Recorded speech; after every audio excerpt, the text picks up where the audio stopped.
Shalom warga kerajaan, rejoice in the Lord. Kita memasuki minggu ketiga Advent sebelum perayaan Hari Raya Natal. Saudara yang kasih Tuhan, kita bicara tadi tentang who, lalu kemudian what, tetapi juga ada why. Untuk apa dia datang? Karena ketidakberdayaan kita. Dia melawat umatnya tadi untuk membawa kelepasan kan? Tapi ayat 73 menunjukkan supaya kita terlepas daripada musuh kita. Ya ayat 74, supaya kita terlepas dari tangan musuh. Dapat beribadah kepadanya dengan takut dalam kekudusan dan kebenaran di hadapannya seumur hidup kita. Wow, luar biasa saudaraku. Ya, supaya kita terlepas dari tangan musuh. Kita melihat pada waktu rekaman ini yaitu pertukaran tawanan.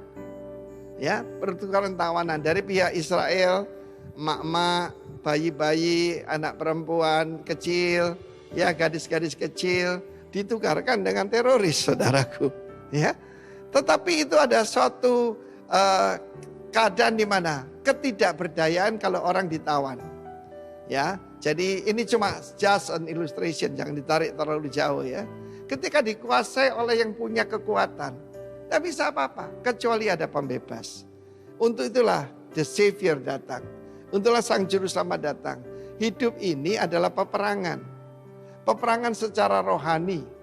Sehingga saudaraku, hidup ini kita punya musuh. Musuhnya bukan mertua kita, bukan ipar kita. Musuhnya adalah iblis dan kuasa kegelapan.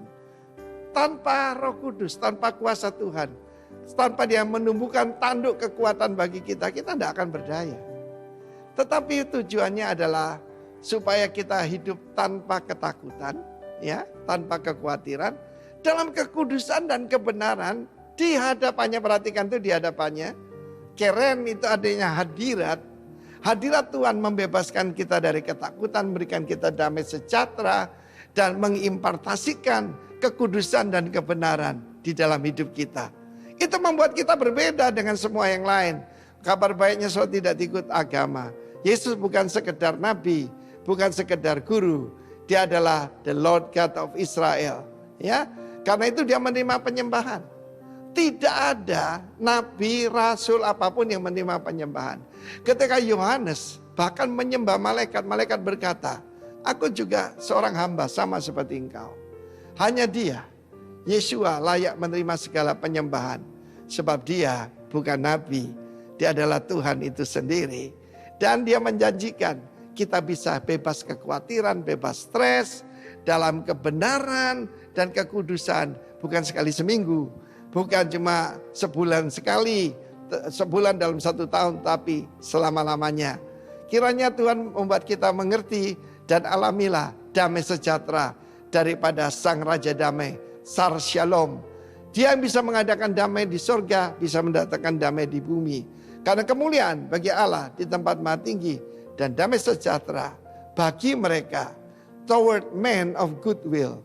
Pastikan saudara saya, karena Tuhan Yesus, maka kita punya goodwill kepada semua orang. Tidak mau bermusuhan dengan siapapun. Kita bisa hidup tanpa ketakutan dalam kebenaran dan kekudusan seumur hidup kita. Terimalah impartasi daripada Sang Kristus. Tuhan memberkati kita semua, warga kerajaan. Amin. Shalom Bapak Ibu, silahkan duduk.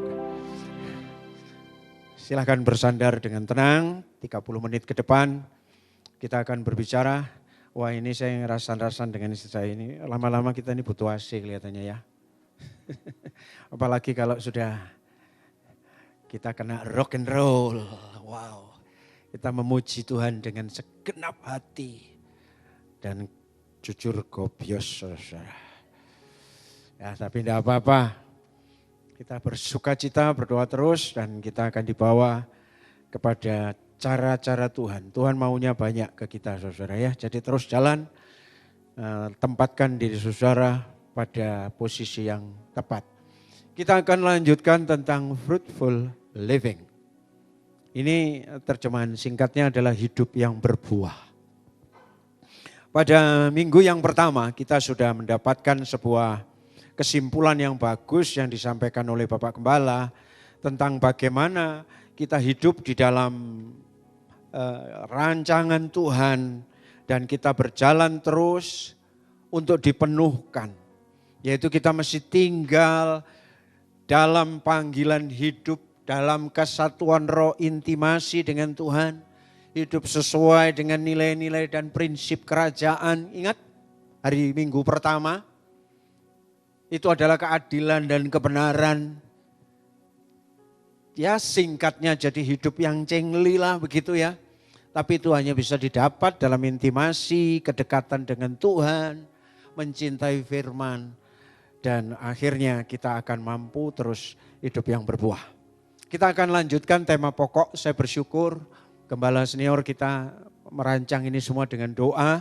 Dan kita di bulan Desember kita ditutup dengan tema fruitful living. Hidup yang berbuah ini adalah sebuah gaya hidup kerajaan yang bukan sebuah pilihan. Artinya apa? Fruitful living itu adalah sebuah keharusan. Karena itu ketetapan Tuhan dalam hidup kita. Tapi lebih dulu kalau minggu lalu Bapak Gembala sudah memberi kita arah bagaimana supaya kita memiliki fruitful living. Hari ini kita lihat journey-nya, perjalanannya. Apa yang masih harus ditempuh dan ke arah mana gitu ya.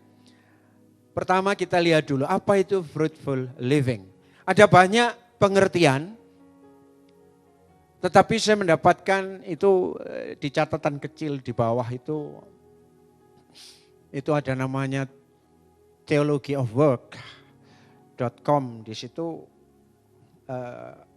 saya simpulkan terjemahan bebasnya fruitful living adalah kehidupan yang bermanfaat sebetulnya. Hidup yang berbuah itu, nah buahnya saya tidak usah mundur lagi ke belakang di minggu yang pertama. Kemarin di sesi 3 pun kita sudah bahas, kalau kita bicara buah, itu adalah buah yang manis. Ya, di minggu pertama sudah disinggung, sebuah nyanyian tentang kebun anggur oleh Nabi Yesaya, ketika umat Tuhan yang seperti anggur yang ditanam tapi akhirnya masam. Bukan buah itu yang kita bahas ya, tetapi adalah buah yang manis. Yang enak, kemarin sesi 3 anak-anak ngerti. Tuhan menginginkan buah. Dan buahnya bukan sembarang buah. Tapi buah yang manis. Kalau kurang akrab dengan anggur di sini, mangga lah. Yang dicari adalah mangga yang manis. Mangga yang kecut paling kayak sambel. Ya, tidak akan dinikmati setiap hari. Nah kita konteksnya, fruitful living ini, kita nggak usah mundur ke belakang, pikirkan bahwa Anda harus menghasilkan buah yang manis kepada Tuhan. Lalu apa sih fruitful living itu? Itu adalah sebuah gaya hidup kerajaan yang secara singkat bisa disimpulkan sebagai kehidupan yang bermanfaat. Kepada siapa? Yang pertama to God, kepada sang pemilik kebun itu. Kita harus memberikan manfaat buat Tuhan. Yang kedua bermanfaat juga buat sesama, buat orang lain. Karena buah itu, pemilik kebun anggur itu ketika anggurnya masak, panen raya, gak dimakan sendiri bukan. Setelah dia nikmati, juga dinikmati buat orang lain. Nah kehidupan yang berbuah, itu adalah kehidupan yang bermanfaat untuk Tuhan. Dan untuk sesama kita. Katakan amin. Ya, kalau firman Tuhan sudah tuntun kita sepanjang tahun dan tema akhir tahun kita fruitful living. Ini semacam puncak dari kehidupan kekristenan kita sebagai warga kerajaan. Sudahkah kita nanti akhirnya menyenangkan Tuhan dan kita dinikmati orang lain juga dengan penuh sukacita. Karena apa? Memenuhi tujuan penciptaan itu. Makanya ayat pokok kita keren di sini. Yohanes 15 ayat 16. Bukan kamu yang memilih aku, tetapi aku yang memilih kamu. Dan makanya tadi saya sebut fruitful living bukan sebuah pilihan, Tapi ketetapan, karena Tuhan ngomong, aku telah menetapkan kamu. Untuk apa? Supaya kamu pergi dan menghasilkan buah. Dan buahmu itu tetap konsisten. Terus muncul. Supaya apa yang kamu minta kepada Bapa dalam namaku diberikannya kepadamu. Puji Tuhan, gereja kita, saya pun bersyukur Desember ini kita panen raya. Kemarin kita ya panen secara rohani, jujur ini goal sasaran seorang pelayan Tuhan itu tidak ada lain sebetulnya.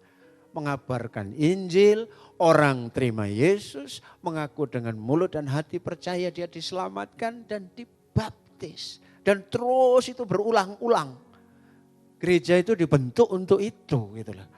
Dan kita bersyukur secara kasat mata dan fisik kemarin kita melihat kita sudah panen raya. Ditaruh di Desember, waduh saya bersyukur. Pulang itu dengan sukacita. Terima kasih Tuhan. Yang dikatakan banyak orang mandul itu ternyata sekarang mulai berbuah. Dan sejarah membuktikan. Saya lihat persaingan di dalam keluarga Yakub ya. Pertama kan susah punya anak. Begitu punya anak sekali. Saya enggak bicara tentang konteks persaingan istri-istri Yakub ya. Tetapi begitu lahir anak pertama. Anak berikutnya lahir. Dan itu saya melihat ya. Kalau kita sudah bisa menghasilkan buah, tidak lama lagi. Baptisan itu tidak akan setahun sekali. Bahkan tiap bulan akan ada baptisan. Amin. Karena orang-orang yang dimenangkan buat Tuhan.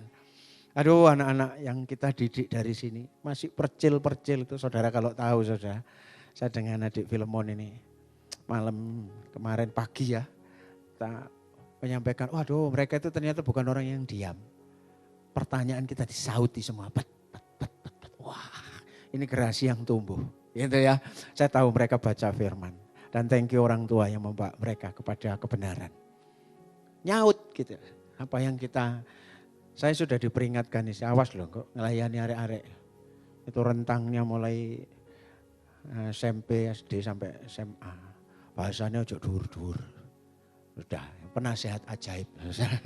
Lalu saya keringetan, saya ngomong kepada Bapak Gembala dan aduh aku mulang arek-arek ya gak gampang. Tapi ternyata di luar dugaan bahasa saya banyak bahasa Jawa dan wah nyaut. Saya bersyukur, terima kasih hidup sudah ada di dalam mereka. Ayo teman-teman semangat ya. Ayo kita terus tanam ini dan nanti tiap bulan kita akan baptiskan di sana. Walaupun kemarin Nova untuk wedi ono sesuatu nyeluk pemadam kebakaran barang, tapi sudah selesai nanti kita akan baptiskan di sana. Puji Tuhan. Balik lagi ke laptop ya. Fruitful living itu adalah sebagai gaya hidup kerajaan yang memberi manfaat baik kepada Tuhan dan sesama dan kita memenuhi panggilan dan tujuan penciptaan gitu loh. Itu hidup yang berbuah. Karena untuk itulah kita ada di bumi ini. Dan Tuhan ngomong aku menetapkan kamu untuk menghasilkan buah. Karena kalau tidak menghasilkan buah, karena rencana Tuhan dalam hidup kita bukan hanya terbatas. Kemarin di sesi 3 juga saya sampaikan, anak-anak cita-citanya apa? Anak-anak ngomong, hidup sukses. Mereka begitu, oke anak sukses dengan cita-citanya masing-masing. Tapi ingat, kita warga kerajaan, rencana Tuhan dalam hidup kita bukan sekedar tanda taraf sukses. Banyak orang tuh, gue mau sukses. Sukses belum tentu berbuah loh. Gitu ya, sukses itu begini loh. Kadang-kadang sukses itu kecenderungan ya dia nikmati sendiri kalau kita tidak berbuah. Tapi berbuah itu, fruitful living itu beyond successful. Jadi melampaui hidup yang sukses. Rencana Tuhan dalam hidup kita bukan hanya terbatas pada hidup yang sukses saja. Berhasil, keluarga bahagia, punya uang dan sebagainya. Bukan hanya itu.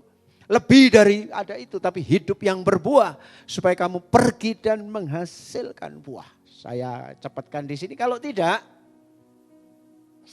Pada satu ketika gambaran yang jelas itu begini, Tuhan Yesus keluar dari Betania, dia berjalan dari jauh, ia melihat pohon ara yang sudah berdaun. Dan ia mendekatinya untuk melihat kalau mendapat apa-apa pada pohon itu. Dari jauh dilihat sudah berdaun. Sampai di titik ini, inilah gambaran sukses maksud saya gitu loh. Orang dari kecil tumbuh besar, berdaun lebat, kalau ini bisa untuk ngiyup, untuk berlindung, sudah bisa memberi manfaat dan kayunya bisa dipakai dan sebagainya tetes. itu sukses. Hijau daunnya baik. Tetapi waktu ia tiba di situ, ternyata Tuhan itu detail. Ia tidak mendapat apa-apa. Karena dalam pikiran Tuhan, itu tidak cukup hanya berdaun. Tumbuh gede besar. Bisa jadi sarang burung, bisa jadi tempat binatang-binatang di situ. Oke, you sudah bermanfaat pada titik itu, tapi aku tidak mau. Tapi Tuhan ingin, ia tidak mendapat apa-apa bagi Tuhan. Selain daun-daun saja. Kalau hanya berhenti di sukses dan kita tidak lebih dari itu, maka sebab memang bukan musim buah ara. Maka katanya kepada pohon itu, jangan lagi seorang pun makan buahmu selama-lamanya. Dan murid-muridnya pun mendengarkannya. Ternyata obsesi Tuhan tetap linier ya dengan tujuan panggilan kita dan penciptaan kita. Bukan sekedar menjadikan orang percaya itu orang yang sukses dan berhasil. Tapi Tuhan, you sukses, tapi you juga harus berbuah. Engkau berhasil dalam hidupmu. Engkau bisa besar. Tapi Tuhan itu cari buah. Gitulah. Yang memang secara spesifik dihasilkan oleh ara. Walaupun komentar Markus mengatakan itu bukan musimnya. Saya pernah terangkan pada tema pruning pada sekian tahun yang lalu. Bahwa ara itu memang ada buah awal, ada buah tengah musim, ada bunga puncak musim. Walaupun bukan musimnya, kalau dia mau berbuah sudah menunjukkan tanda-tanda mau berbuah. Gitu. Itu yang Tuhan tidak dapati. Dia cuma berdaun saja. Markus itu teliti, Injil tertua ini tulis melihat pohon ara yang sudah berdaun. Iya sehat, dari jauh sehat. Dari jauh kelihatan keren. Tapi masalahnya di mata Tuhan, apakah kita sudah berbuah? Engkau bisa sukses apapun karirmu di bumi ini. Tapi kalau tidak menghasilkan buah. Atau tanda-tanda awal. Mulai menunjukkan buah dalam kehidupan. Akhirnya jatuh, saudaraku. Akhirnya jatuh. Dan Tuhan mengutuk pohon ara. Markus lagi, lalu pagi-pagi setelah dikutuk. Ketika Yesus dan murid-muridnya lewat. Mereka melihat pohon ara itu kering sampai ke akar-akarnya. Di mana keindahan itu hilang lagi. Hidup yang tidak berbuah. Bagi Tuhan nothing. Saya ingin letakkan ini konsep berpikir kita. Itu pada jauh melampaui kesuksesan. Tapi apakah kita menyukakan Tuhan dan bisa dinikmati orang-orang lain? Banyak orang sukses-sukses untuk diri sendiri dan kelompoknya saja hari ini. Yang penting gua enak. Masa bodoh lah dengan pekerjaan Tuhan. Masa bodoh lah dengan orang lain. Dia sukses secara karir tapi belum berbuah. Sorry ya. Akhirnya ayat-ayat yang kita baca tadi itu berbicara satu. Tuhan ingin tidak hanya sukses saja dalam hidup. Tuhan ingin kita berbuah. Dan kapan berbuahnya? Selalu berbuah. Berbuah tanpa mengenal waktu, setiap waktu. Karena itu sudah menjadi gaya hidup kita. Pertanyaannya, pada level mana hidup kita saat ini? Kita ini masih berdaun saja atau baru pupusnya keluar? Atau baru ya Tuhan dari dulu? Atau sudah mulai kelihatan pentilnya kecil-kecil, berbunga, mau berbuah. Pada level mana? Yuk kita lihat sejenak, 20 menitan lah, 15 menit ke depan. Kita akan lihat ada 5 tahap sebetulnya yang journey ini masih harus dilewati. Supaya engkau sampai pada top nanti buah yang paling berharga. Yaitu buah yang kekal. Apa saja yang masih harus muncul? Yang pertama, kita harus menghasilkan yang pertama buah pertobatan. Perkataan ini muncul ketika suara yang berseru-seru di padang gurun, yaitu Yohanes Pembaptis. Pembaptis tiba-tiba datang banyak orang. Dan diantaranya orang Farisi dan Saduki. Ikut juga dibaptis. Tapi kemudian Matius tulis perkataan itu. Jadi hasilkanlah ketika melihat Farisi dan Saduki yang berbondong-bondong juga. Ternyata ayat ini muncul. Hai Farisi dan Saduki. Jangan hanya kamu tiba-tiba nyelonong dibaptis. Lalu muncul ayat ini. Hasilkanlah buah yang sesuai dengan pertobatan. Level pertama yang harus muncul dari seorang anak Tuhan. First step. Anda mesti harus memiliki buah pertobatan yang pertama. Begitu kita mengenal Tuhan, percaya kepada Yesus. Buah ini mesti muncul, apa itu? Perubahan pola berpikir. Kita tidak bisa hanya masuk keluarga Allah, bahkan even kita sudah dibaptis, tapi kemudian kita tidak menghasilkan buah pertobatan. Ini harus nampak dulu, paling tidak cara mikirnya beda dong. Makanya saya ucapkan selamat untuk yang sudah dibaptis. Tapi Anda pun harus masuk ke level berikutnya. Hasilkanlah buah pertobatan. Bertobat itu kan sudah sering diceritakan oleh Bapak Gembala senior kita. Balik kanan kan? Sorry, bukan tidak sopan ya. Balik badan. Metanoia. Yang dulu mikirnya duniawi melulu, jelek melulu, jahat melulu, iri melulu. Adu domba melulu, kasak kusuk melulu. Gak kudus melulu, sudah selesai. Itu first step. Masih muncul buah-buah pertobatan. Sudah tidak boleh lagi ada di dalam pikiran kita. Yuk jalan. Tadi kan pertanyaannya di level mana kita berada. Buah ini muncul enggak? Maka kekristenan yang sehat harus menghasilkan ini dulu. Jangan lari kemana-mana dulu. Masuk dalam pertobatan. Tuhan, saya orang berdosa. Semua orang-orang hebat yang dicatat di Alkitab masuk gerbang ini. Sakius yang jahat pertama-tama turun. Aku mau makan di rumahmu. Hari ini ada keselamatan di rumahmu, langsung buah pertobatannya muncul. Tuhan mulai hari ini, apa yang dulu pernah gua apa yang dulu pernah gua makan dari orang lain akan saya kembalikan. Dulu yang aku suka ngakali orang sekarang berhenti. Aku dulu yang suka omongnya gak karu-karuan sekarang mandek. Dulu yang balak-balik saso sekarang mulai dia ukur titik. Dulu yang titik muring-muring ngecak kerai sekarang mulai dirempet. Saudara, buah pertobatan mesti muncul. Katakan amin. Yang kedua, di level mana kita ada? Muncul buah roh setelah itu. Jelas, tetapi buah roh. Kalau tadi di dalam komunitas Farisi Saduki, sekarang tiba-tiba kita dibawa kepada sebuah komunitas jemaat di Galatia. Kenapa? Mereka sudah mengenal Kristus, pembukaannya ke surat ini keren banget. Siapa yang telah mempesona kamu? Kenapa kamu memulai dengan roh, mengakhirinya dengan daging, bla bla bla bla, dan akhirnya masuk kepada ini.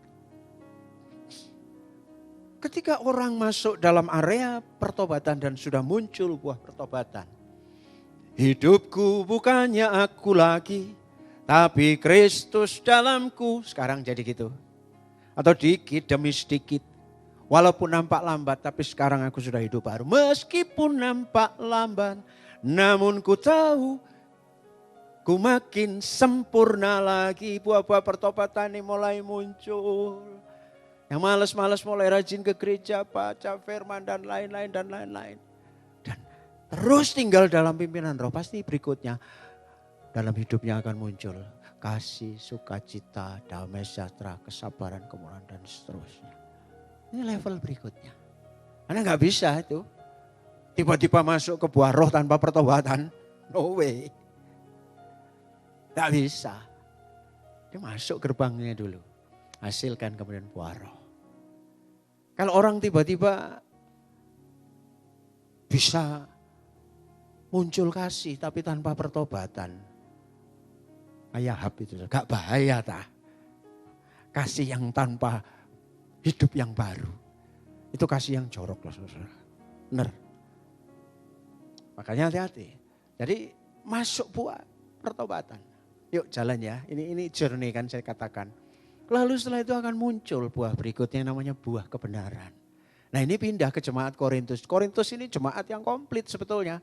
Ini Rasul Paulus sedang cerita tentang bagaimana menghargai orang lain, bagaimana mengasihi orang lain, bagaimana memberi persembahan pada orang lain, dan seterusnya, dan seterusnya, dan seterusnya.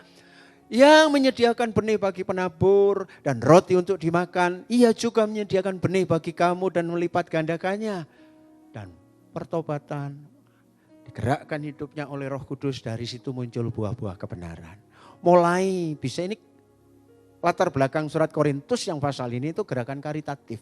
Jadi mulai mempersembahkan, memelihara orang miskin, nabur, nolong orang, dan buah-buah kebenaran lain. Perbuatan nyata untuk do something for others, untuk orang lain, mulai melayani. Dan ini tidak bisa dibalik.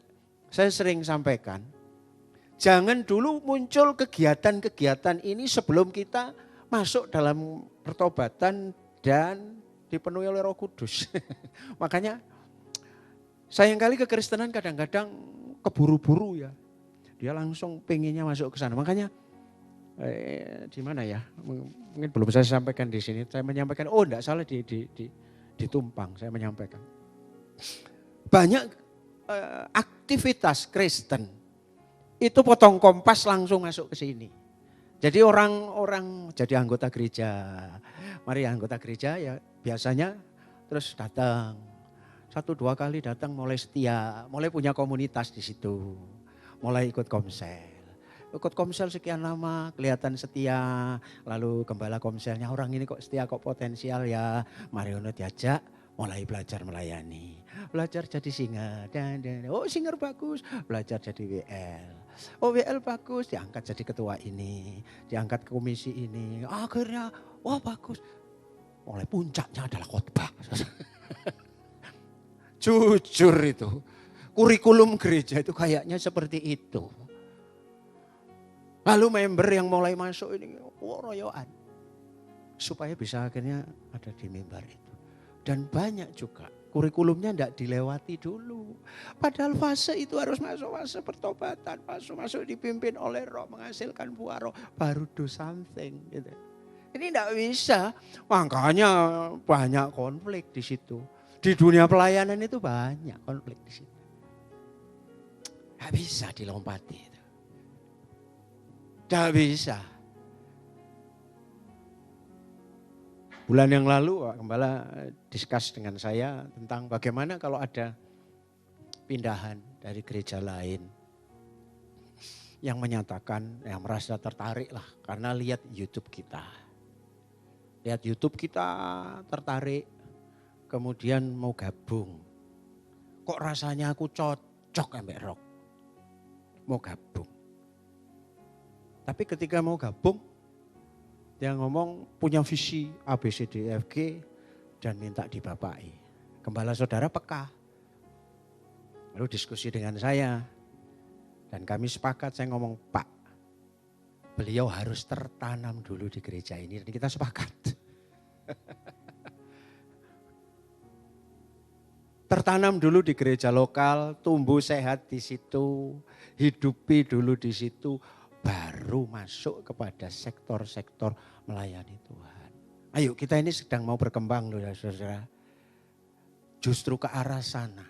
Arah buah-buah ini kudu nampak. Gak bisa potong kompas. Makanya saya dari dulu hidup di dunia PW. Orang PW. Mantan tim PW. Tim PW itu tim idola. Kita orang-orang muda dulu angen-angennya itu sang PW aja. Sebab pelayanan PW ini keren ya, ngarep dan penatua saudara itu berkecimpung lama di situ.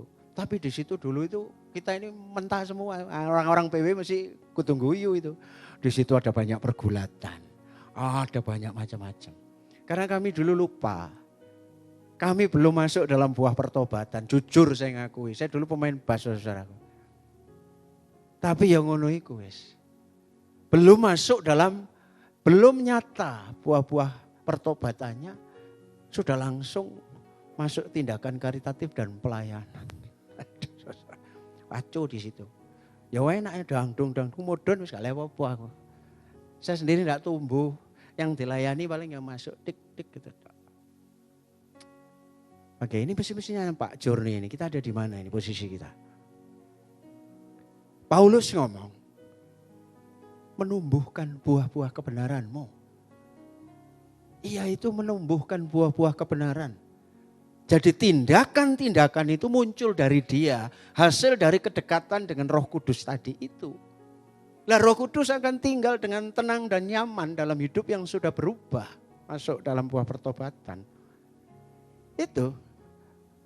Lalu ia akan menumbuhkan buah-buah kebenaran. Wahai orang Korintus terdidik banget. Tapi engkau yang mulai begitu. Ada yang nabur, ada yang nuai, ada yang memberi roti untuk dimakan. Ayo, tumbuhkan kebenaran. Berikutnya akan muncul, nah di sini ini mulai luas. Kolose itu kepada semua orang ditujukan.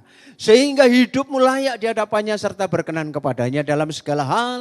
Dan kamu memberi buah dalam segala pekerjaan yang baik dan tumbuh dalam pengetahuan yang benar tentang Allah. Mulai dari lingkup yang kecil. Lalu kita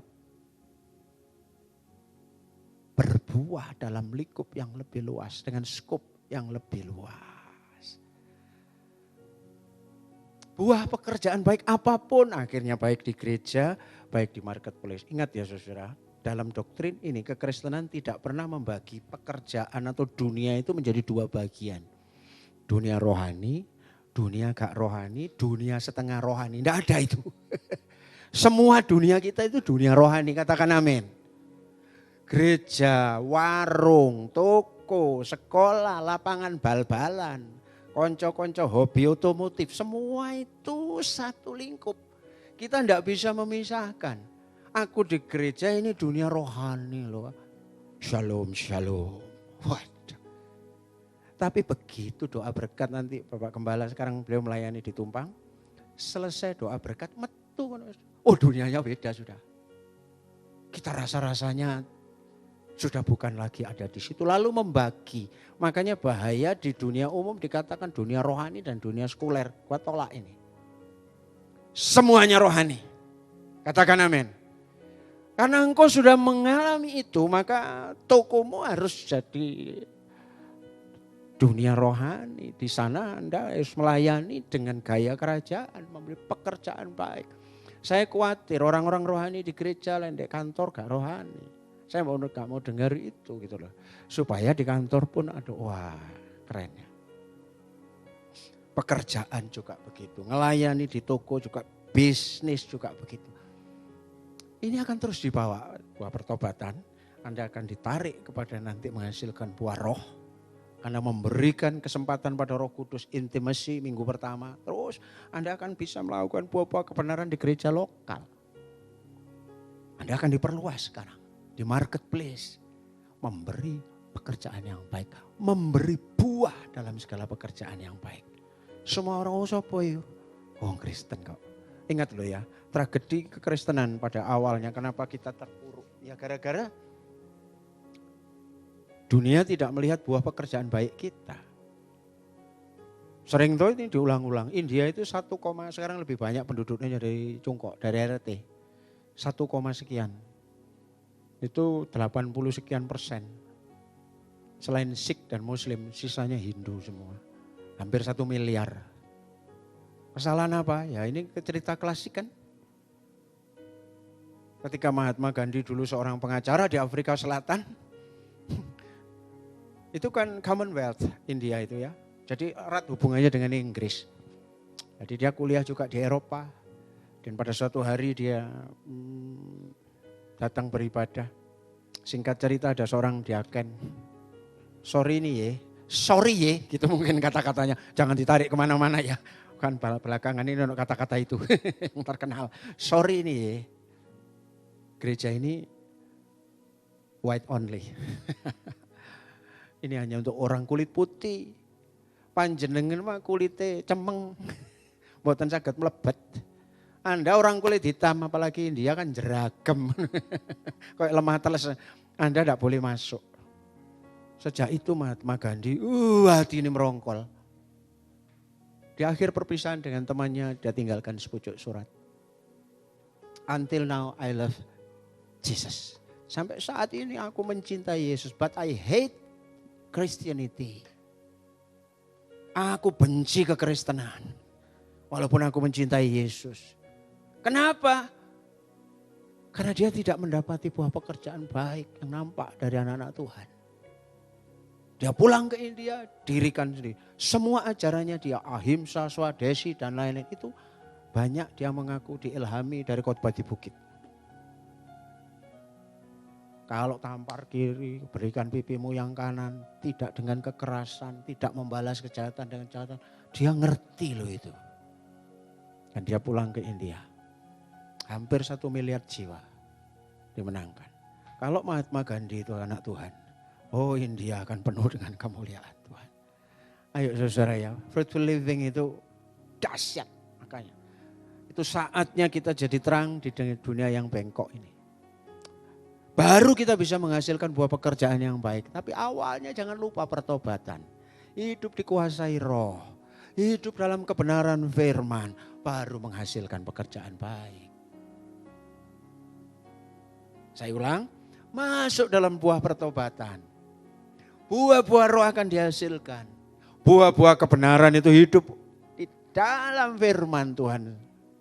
Dimulai dari lingkungan terkecil, baru menghasilkan buah-buah pekerjaan baik. Dan ini ketika dilakukan dengan konsisten, fruitful living, Anda akan sampai pada ini, buah kehidupan yang kekal. Nah, ini loh bedanya.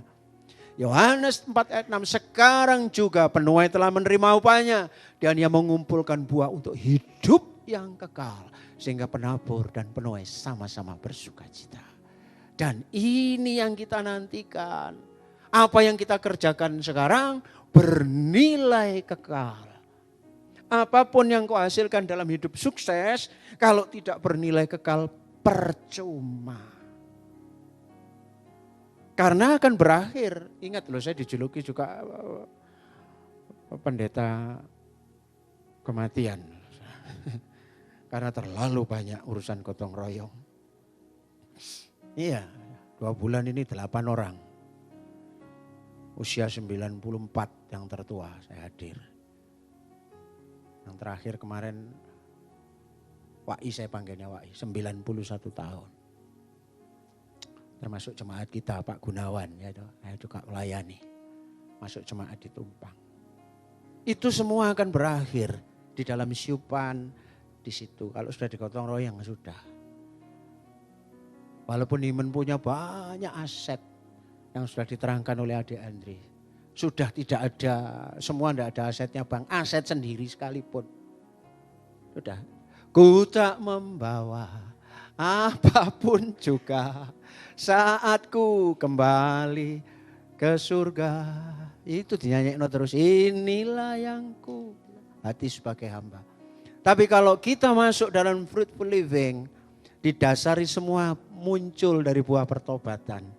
Hidup dikuasai roh, melakukan firman, baru dia akan menghasilkan pekerjaan yang baik di gereja baik, di rumah tangga baik, di kantor, di toko, di semua baik. Itulah yang akan sampai dalam kekekalan. Anda akan menikmati nanti buah-buah untuk hidup yang kekal. Saya sering sampaikan, dunia Pak Ong, harta tidak mampu membawa ke surga. Cari sopo? Harta akan tetap saudara bawa ke surga. Kalau hartamu engkau kerjakan di dalam jalan Allah. Itu lelek dipangan dewe. Ya enggak sampai ke surga. Tapi yang kita gunakan untuk orang lain dan pekerjaan Tuhan. Itu akan mengikutimu sampai ke surga. Begitu. Pekerjaan kita semua itu bernilai kekal. Ini yang penting. Kalau di toko Anda dapat cuan, untung. Baik itu namanya split, selisih, kulaan dan penjualan. Ya oke, keuntungan. Tapi ketika engkau melayani, jujur aja, terima kasih Bu, sudah datang ke tempat kami. Tuhan memberkati. Lah kata-kata terima kasih dengan senyum datang ke tempat kami, Tuhan memberkati, itu hidup kekal loh saudara. Kita sedang do something for other. Membagi hidup Yesus. Apapun yang ketika saudara kerjakan dibungkus dengan kekekalan. Itu akan bernilai kekal. Tapi kalau cuma di bumi saja, tidak ada. Maka urutan-urutan ini balik kepada pertanyaan di level mana kita. Jangan sampai level 1 pun belum dicapai. Maka yang lain-lainnya itu jujur aja, itu bukan fruitful living. Itu muncul dari keinginan-keinginan yang lain. Tapi mulai dari buah pertobatan. Makanya itu semua bisa didapat dari mana? Sebuah quotes yang bagus dari Charles Stanley. Itu yang bawah itu terjemahan bebasnya. Jumlah waktu yang kita habiskan bersama Yesus. Merenungkan firman-Nya dan keagungannya. Mencari wajahnya. Menentukan kesuburan kita dalam kerajaan Allah. Artinya menentukan bagaimana kita bisa fruitful di dalam kerajaan Allah. Tidak ada cara lain. Dan ini mempertegas di minggu pertama. Untuk bisa lima-limanya muncul, kita masuk dalam pertobatan. Buah roh, hidup dalam kebenaran, melakukan pekerjaan baik, dan sampai bernilai kekal. Itu hanya bisa dicapai ketika kita mau berinvestasi, menghabiskan waktu bersama Yesus lebih banyak, merenungkan firman dan keagungannya, mencari wajahnya setiap waktu. Saudara, sederhana bukan? Akhirnya balik-balik ke situ. Saya sering dengan Pak Gembala mengatakan, kalau kita ramesi, diramesi, jadi dihitung, kita itu dibalikkan terus dalam setiap tema itu ke sana. Mencari Yesus wajah Tuhan, merenungkan firman-Nya, dan setiap hari punya intimasi dengan Dia. Selamat bertumbuh terus di dalam pengenalan akan Kristus. Dan kalau Anda menjalani dengan konsisten, kiranya 5 buah ini akan muncul dalam hidup kita. Ya, mulai dari pertobatan. Terus kalau saudara sekarang sudah sampai pertobatan, jangan mundur lagi. Masuk dalam buah-buah roh. Terus konsisten di situ. Lalu hidup dalam kebenaran. Bisa menghasilkan pekerjaan baik. Kalau engkau sudah di level 4, wah enak. Lakukan dengan setia. Bila saatnya nanti Yesus datang kembali, hidup ini sudah jadi berkat. Kalau saudara sudah sampai di situ terus. Kalau sudah mulai Tuhan, saya tidak boleh, saya harus sampai finish. Melakukan pekerjaan baik ini sampai hidup kekal. Kiranya Tuhan memberkati kita. Dan di level manapun kita berada, harapan Tuhan adalah nah maju terus. Dan sampai seluruh buah-buah dalam fruitful living itu jadi bagian kita.